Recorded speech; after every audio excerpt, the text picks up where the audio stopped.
মৃত্যুর সময় মানুষের অভিজ্ঞতা কেমন, কি বললেন মার্কিন চিকিৎসক? অনেক সময় আমাদের মনে প্রশ্ন আসে, মৃত্যুর সময় মানুষের মনে কি চলে।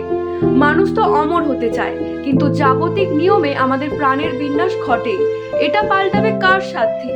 কিন্তু পরপারের জগৎ আর মৃত্যুকে কেন্দ্র করে মানুষের আকর্ষণ এখন উত্তর খোঁজার জন্য গবেষণা শুরু করেছে।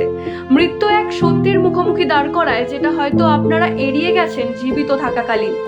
আপনার প্রতিবিম্ব হয়ে ওঠে আপনারই ভেতরে থাকা আরেক স্বরূপ। জীবনের সবচেয়ে বড় পিছুটান হলো মানুষের জীবদশায় গড়ে ওঠা তাদের সম্পর্কগুলো, আর সেই পিছুটানই মানুষকে বেঁচে থাকার রসদ যোগায়।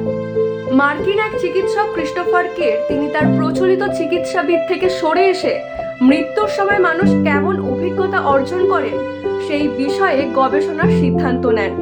মৃত্যুর সময়কালে মানুষদের স্বপ্ন এবং তারা জীবনের শেষ সময় কি দেখে সেই সংক্রান্ত গবেষণায় বিশেষজ্ঞদের মধ্যে একজন হয়ে উঠেছেন তিনি বইও লেখেন এই বিষয়ে, যেটি 2020 সালে প্রকাশিত হয় এবং 10টি ভাষায় অনুদিত হয়েছে।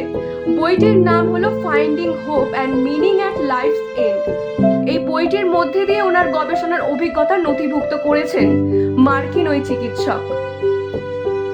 Bureau report, RV news.